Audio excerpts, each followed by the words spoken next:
to help us kind of get a little bit more tactical and think through some of these different strategies, please welcome Cassidy up to the stage.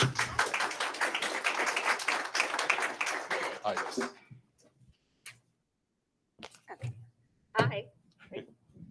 Wonderful.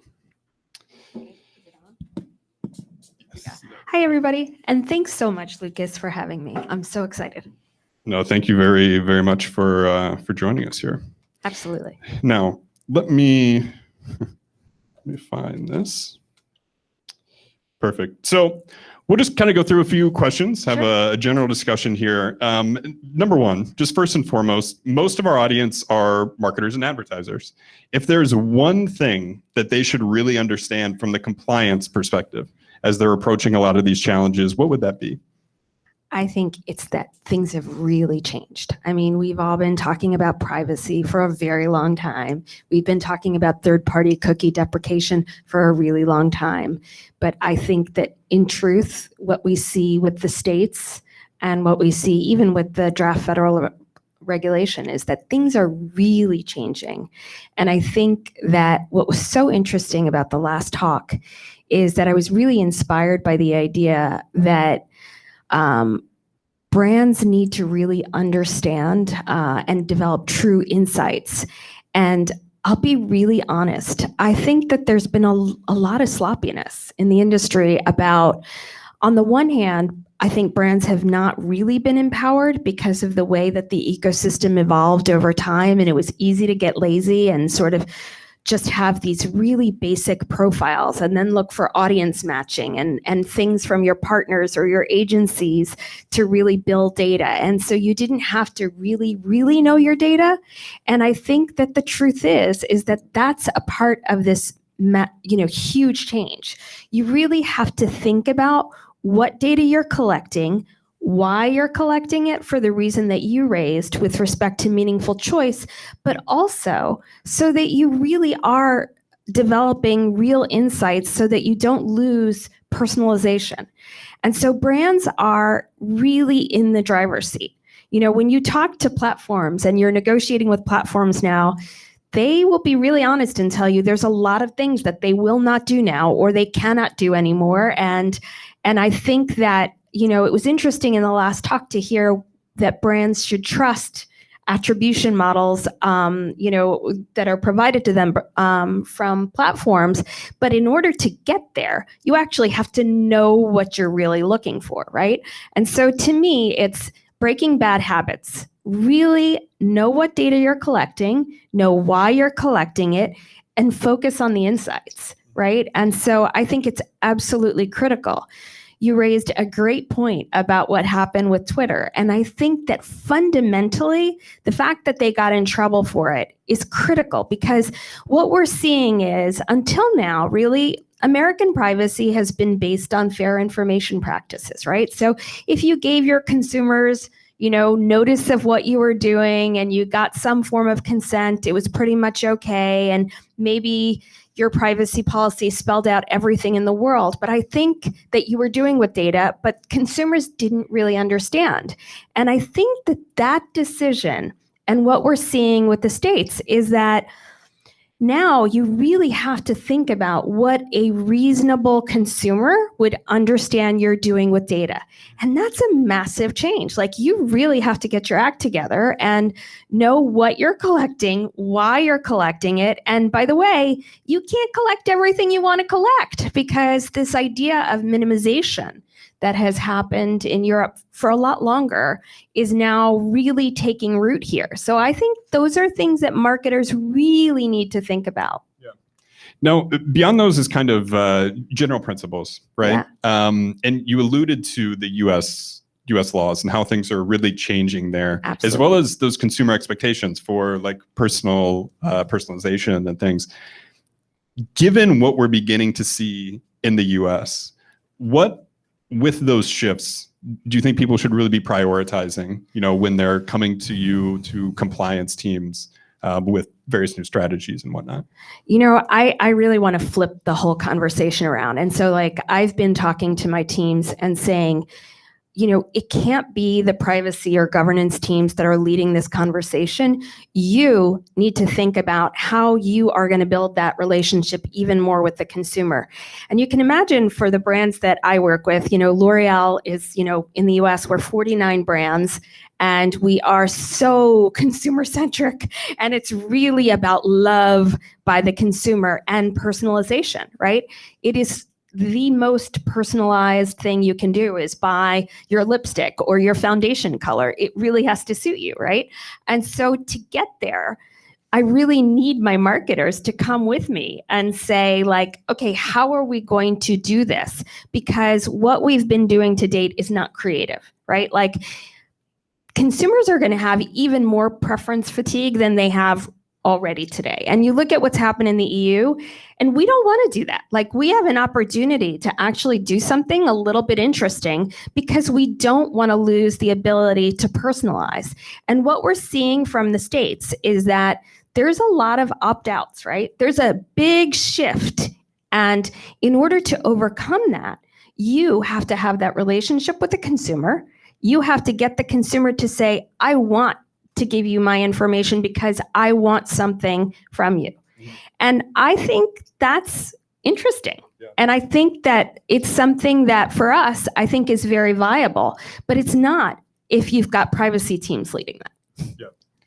And that's really interesting. You talked about the consumer choice and getting consumers to really buy into that relationship. I know you and I have had a lot of fun conversations about how we can go about being more creative in especially that transparency in the user choice process.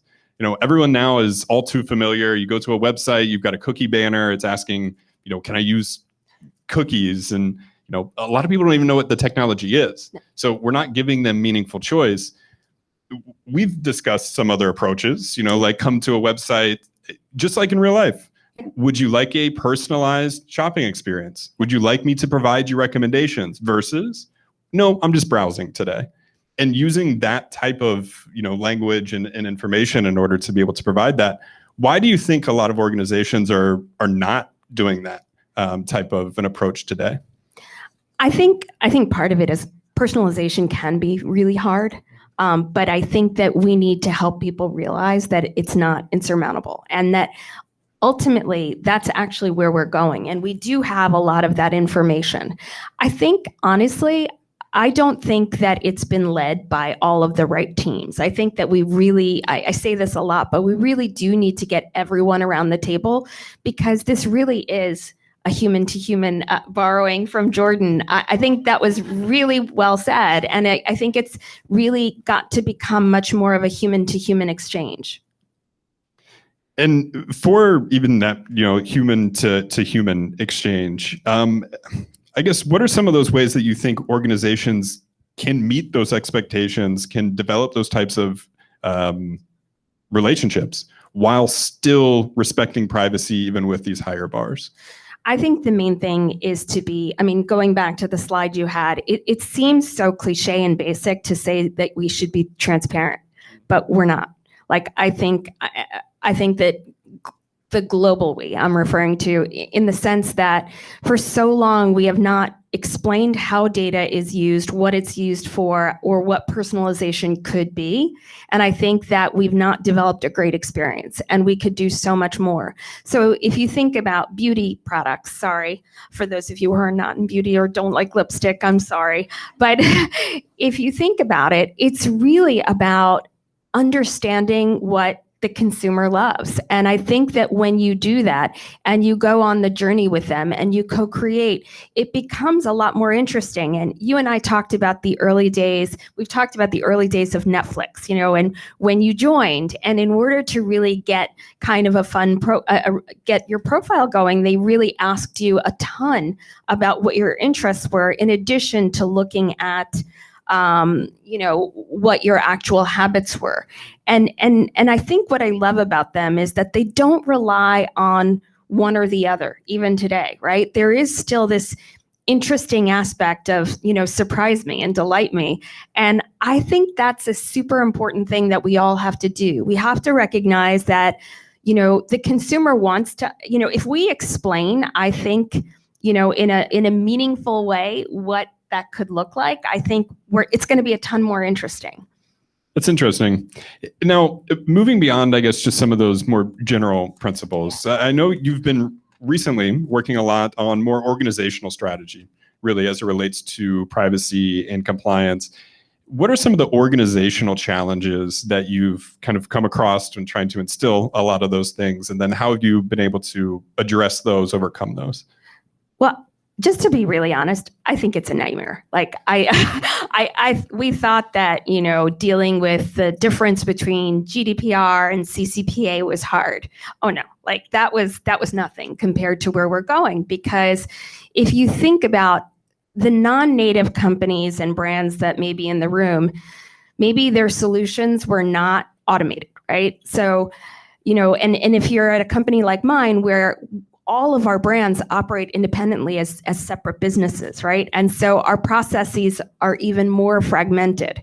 And then you add to it differences in state laws, differences in international laws, differences even with respect to browser signals, right? So there's this whole complexity of what you have to do, and then the how you do it is super hard because, scaling solutions is super expensive and it's resource intensive and it's really hard. And I'm not sure that the service providers out there have really made it super easy. I think there are some aspects of it that, you can have a preference center and that's not so hard. But I think the behind the scenes stuff is really hard. Like if you stop and you think about the new deletion requirements that we all have, it's incredibly difficult if you are doing more advanced things with data, right? Like to change your data models, to erase things. Retention limits, like this is new in the US. It's absolutely new. And so to imagine that you have to somehow be able to set expirations. And if systems have been built, it's not that easy to just retrofit things and put deletion in place. And so to me, like, the tactical part is incredibly hard. The strategic part needs a lot more creativity. And so I feel like it's going to be a really hard year. Yeah, and I know we've talked about like some of the initial steps, right, Yeah. in that technical piece. And we talked about even with the transparency, the need for understanding exactly what data is collected, where it's coming from, and mapping that really through the entire environment being really so critical moving forward. Yeah, in ways like people have always talked about, privacy by design. But now with the new requirements, like it's serious stuff. Like you may have to delete things from models. You may really need to think about what future uses will be. I mean, you think about what happened with Twitter. And, I think it's a little complicated because they collected phone numbers and said it was for a security purpose. And then ultimately they were using it for targeting. I think that's a pretty harsh example, but there are lots of other examples where data is collected and then later, you start to build new ideas and new use cases. And maybe you've covered it in your privacy policy, but it's really challenging, right? And so I think that's, super hard. Yeah, starting at that strategy point, all the way through execution. Now, I know you also do a lot of work as the vice chair of the Diversity Council at L'Oreal. Yeah. And with some of those DEI initiatives becoming much more of a core focus for organizations, what are some of the privacy challenges that are kind of uniquely faced by some of those less represented groups that we should all be really thinking about and keeping top of mind? So crappy data in, crappy data out has been the history of a lot of what's happened. And I invite everybody to do a search that really shook me to my core a while ago, which is if you search beautiful faces in your favorite search engine, you are only going to get young white women who are below the age of 30. Thankfully, when you search L'Oreal beautiful faces, you actually get a really wide range of people. And I love that. And it makes me really happy. But it's also incredibly painful because it's an example of why we have so many problems with models that are developing AI models and ML models that either use biometrics or facial recognition or any number of personalized attributes and why so many people are left behind. And this includes science, and this includes like pharmaceuticals and, all kinds of research. So for me, there's two things. One is that I really have become like a zealot when it comes to having conversations about who's in the room when we're making decisions about how projects are kicking off. And it's not just whether there's lawyers or privacy people in the room in addition to everybody else, but it's also about people who will have different viewpoints. And I think that has been incredibly exciting. And I think some of the research that we've been doing, and I know others are doing, including Google, even with respect to how traditional skin color and scales have been developed, which is super not inclusive, is a massive topic. And it relates to privacy fundamentally, because it also comes back to the concept of robust consent. And do you have informed consent to build models? And then really upskilling people on that and making sure that from the beginning, like you said, you're getting consent and to create models and then to continue testing and validating with them. And I think that's a huge issue. And I also think that everybody should take note of the fact that while US privacy laws have been so far behind for so long, I actually think they're starting to get really forward-looking when it comes to AI. And I think that there's a lot of conversations that scare me a little on the one hand, because when they look at protected classes and they look at sensitive information, they're actually going too far in the sense that we want to protect against disparate impact. We want to protect to make sure that there aren't bad outcomes for people, but we don't want to protect against uses of data generically. And, an example that I've shared with you is like, I was at the beginning of my career, I was a privacy lawyer at the ACLU, and I worry about what happens when you categorize even basic gender data as sensitive data. So what happens to ads that may be targeting girls and period protection, or information about health services? And so I do have a lot of concerns about that. I think it's incredible that people are talking about sensitive data in a way that we really haven't, but I am worried because I think you can't just say that you have a blanket prohibition on sensitive data. I think it has to be a much more nuanced and interesting approach that's really about protecting against potential harms. And we've talked a lot about modeling and AI and leaning on new technologies. And obviously we have different solutions here moving into the future, but looking into that future, what new technologies and approaches for these uses of data should everyone be keeping really on their radar as they think about, privacy concerns? I have to tell you what keeps me up at night. I'm a mom, and I think about this a lot.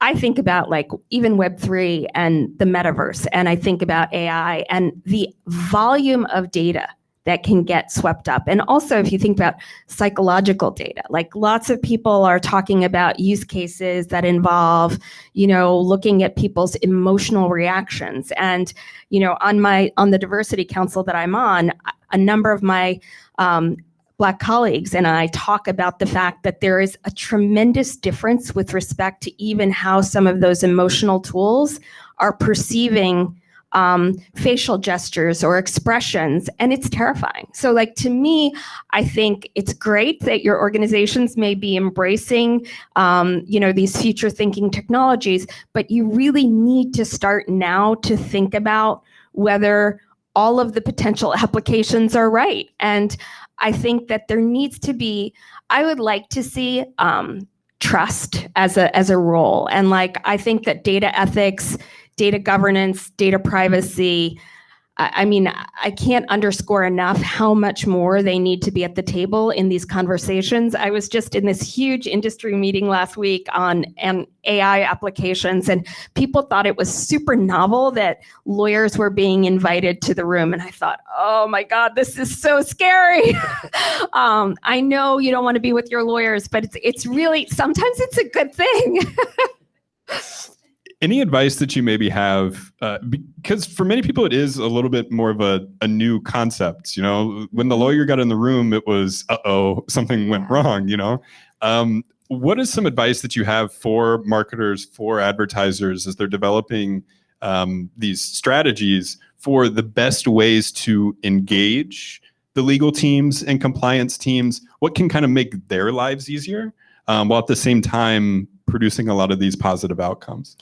Well, you know, it's like the sooner you do it, the better. And I always tell my clients, like, tell me everything, warts and all. Like, I promise no recrimination, but like, bring me in early. If you bring us in at the end, you know, that's going to be a disaster. And, you know, we have had situations where we're brought in at the end, and it's really unfortunate because even with the best of intentions, the outcome is really not great.